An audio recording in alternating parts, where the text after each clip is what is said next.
un marché des transferts exceptionnel. Voilà ce à quoi nous sommes en train d'assister. Le marché est sur le point d'être en ébullition. Il est quasiment déjà en ébullition. Il y a des profils qui sont demandés. Il y a des profils qui sont même très demandés. On parle notamment de profils tels que Rodrigo. Rodrigo, je vous ai fait une vidéo, mais également je vous ai parlé du profil de Rodrigo, notamment sur la chaîne TikTok.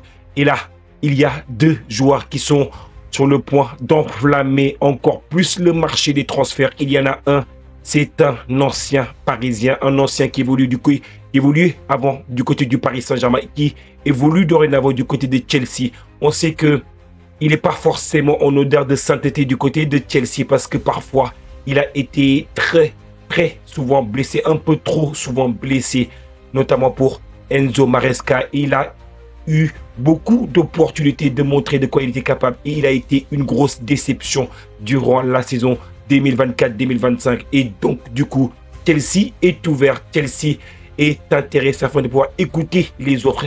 Et ça tombe bien parce que le FC Barcelone, non, on n'a pas forcément fait sa priorité numéro 1, mais le FC Barcelone considère l'opportunité de pouvoir signer également Christopher Nkunku et de venir renforcer un peu l'attaque du FC Barcelone.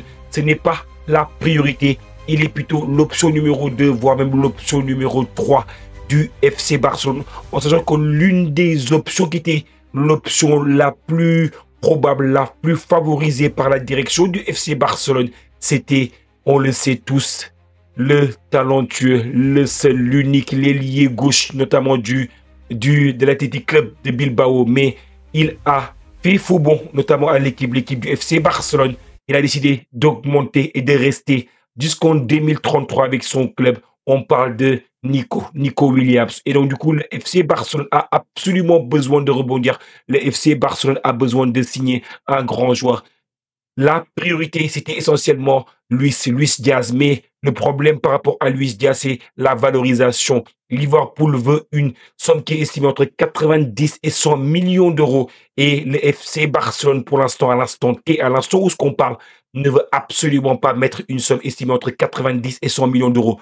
Donc, du coup, il y a beaucoup d'intérêt par rapport à Luis Diaz. Parce que Luis Diaz également, il y a le club notamment du Bayern, le Bayern Munich qui a transmis une offre du côté de Liverpool, une offre de 67,5 millions d'euros, une offre qui avoisine les 70 millions d'euros.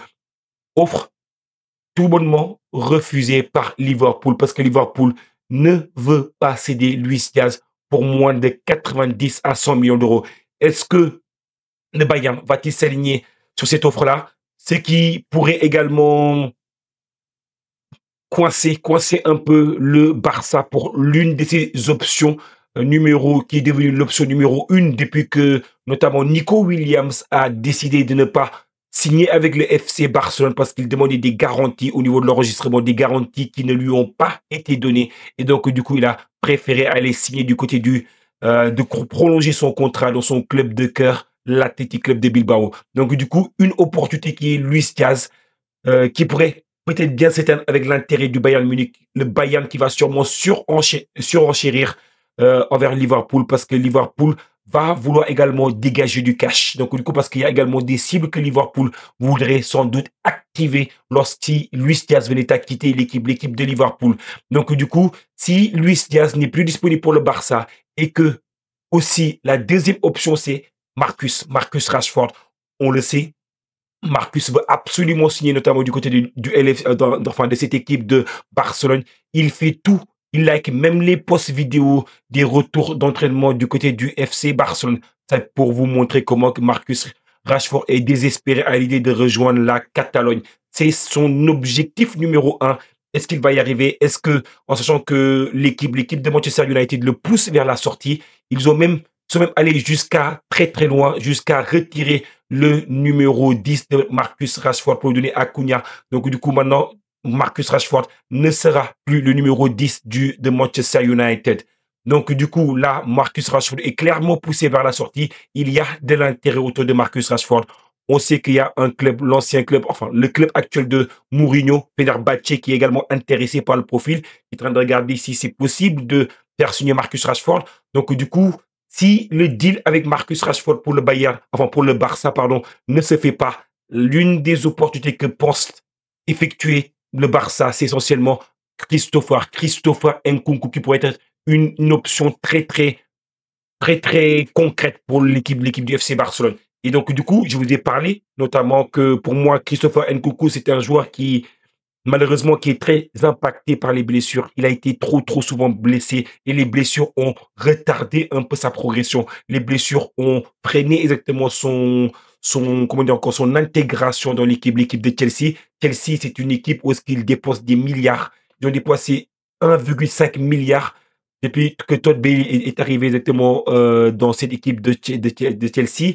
Donc, du coup, c'est une équipe où ils n'ont pas forcément de patience. Toi, tu performes, soit tu ne performes pas. Si tu ne performes pas, immédiatement, on te trouve un remplaçant. Si le remplaçant il est beaucoup plus efficace que toi, bah écoute, ciao, bonne continuation à toi. Donc, du coup, ça va être très compliqué pour Christopher Nkunku de faire sa place du côté de Chelsea. Donc, du coup, je pense que là, actuellement, il est plutôt poussé vers la sortie. Et la sortie pourrait être éventuellement une équipe du FC Barcelone. En tout cas, je vous tiens informé de l'évolution des discussions probable entre Nkunku et également le FC Barcelone et s'il y a du concret. Donc, du coup, il faut savoir aussi que c'est un peu le jeu des chaises musicales, c'est un peu le jeu des dominos. Donc, du coup, si éventuellement aussi Luis Diaz vient à partir, même si Luis Diaz vient à ne pas partir, il faut savoir qu'il y a également Darwin Nunez qui est l'attaquant de Liverpool.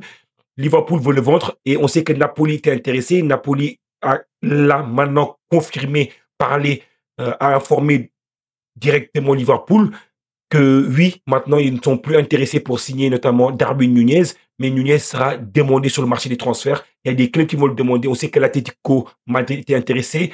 L'Atlético Madrid est toujours intéressé afin de faire un deal Darwin Nunez. Également l'Arabie Saoudite est également intéressée par le profil. Où est-ce que va signer Darwin Nunez? Darwin Nunez qui pourrait partir et qui pourrait également débloquer le cas de l'attaquant talentueux Isaac. Isaac qui est un attaquant absolument somptueux, un attaquant fantastique, un attaquant qui je pense que c'est même plus la peine de dire quoi que ce soit par rapport à Alexander Isaac. Il a connu une saison extraordinaire, une saison 2025-2026 dont tout le monde était absolument admiratif de ce que fait exactement Alexander Isaac. Cette équipe, l'équipe de Liverpool a dépensé énormément d'argent déjà.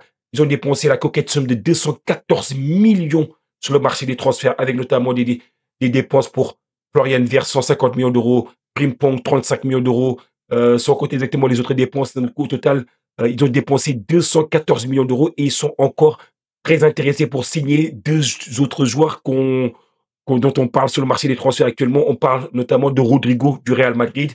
Là, l'équipe de Liverpool est très intéressée afin de le faire signer, mais également, ils sont très intéressés afin de pouvoir faire signer également un attaquant qui a eu une saison, mais Eric, quand on regarde un peu les statistiques d'Isaac durant la saison 2024-2025, c'est 23 buts en première ligue à 25 ans. Il va avoir 26 ans le 21 septembre. 23 buts. On le rappelle, c'est un droitier, c'est un attaquant, c'est un tueur. Il est technique, il est habile devant le but. Il a donné 6 passes décisives sur 34 matchs joués. Il a joué 34 matchs sur 34 possibles lorsqu'il était disponible. Donc, du coup, il a joué 34 matchs au total et 23 buts, 6 passes décisives. Donc, du coup, au total, c'est 29 contributions, goal assist. C'est impressionnant en 2766 minutes. Il a une note sur SofaScore qui est de 7,40. Il est très bien noté. Et le joueur, depuis qu'il est arrivé du côté de cette équipe de Newcastle, c'est 109 matchs joués, c'est 62 buts marqués. Il est décisif, il progresse, il devient de plus en plus marquant. Il sera convoité sur le marché des transferts et Liverpool veut absolument le signer parce que c'est l'une de leurs priorités sur le marché des transferts cet été. Et Liverpool, qui aime Liverpool, quand ils aiment, ils ne comptent absolument pas. Donc, du coup, je vous tiendrai également informé de comment les discussions évoluent avec aussi Alexander Isaac, parce que je pense que lui, s'il vient s'ajouter à cette armada offensive, imaginez-vous un Wirtz, Isaac, ainsi qu'aussi un Mohamed Salah. Franchement, ils pourront terroriser des défenses. Mais après, c'est également le problème parfois quand tu réunis un peu trop de stars. Est-ce que tu auras la compatibilité que tu recherches? Donc, du coup, parfois, on sait qu'il y a pas mal de clubs qui ont essayé de mettre en place une politique un peu galactique. Et parfois, cette politique un peu galactique n'a pas été couronnée, notamment de succès. Mais avec Arne Slot, on sait que c'est un entraîneur qui a quand même été très, très impressionnant durant la première saison. Je pense que l'objectif de Liverpool sera de marquer cette fois-ci l'Europe. Ils ont gagné la première ligue anglaise, cette fois-ci devant des supporters. Donc, du coup, il y a fort à parier que cette année, l'année 2025-2026, il va vouloir frapper fort en Europe. Il va vouloir aller chercher notamment la précieuse Ligue des Champions avec des investissements aussi conséquents sur le marché des transferts. Il y aura fort à parier que, oui, soit va vouloir chercher exactement de très, très gros objectifs. La première ligue, on n'en parle pas, ça va être exactement l'un des objectifs, mais également l'objectif qui sera encore plus au-dessus de ça. Je pense que c'est plutôt exactement la Ligue des Champions. Et s'il y a moyen de tout prendre, je pense qu'ils vont vouloir tout prendre. Et imaginez-vous également un Rodrigo qui pourrait venir également renforcer cet effectif-là. Je me dis, si beaucoup, on se rappelle avant Jürgen Klopp qui parlait des clubs qui dépensaient avec son compté, avec l'argent, le pétrole, etc. J'ai l'impression que là, cette année, c'est Liverpool exactement. On dit, d'où sort l'argent? Tellement que l'argent, t'as l'impression qu'il coule à flot en fait. Mais bon, en tout cas, c'est un club quand même qui est très très bien géré, très très bien managé. Donc du coup, je pense que je suis pas très très inquiet par rapport à Liverpool. Donc franchement, de gros transferts sont à venir la team. Restez connectés sur la chaîne Parisienne Football. Prenez une seconde pour mettre le petit pouce bleu. Abonnez-vous pour toutes les personnes qui sont toujours pas encore abonnées à la chaîne Parisienne Football.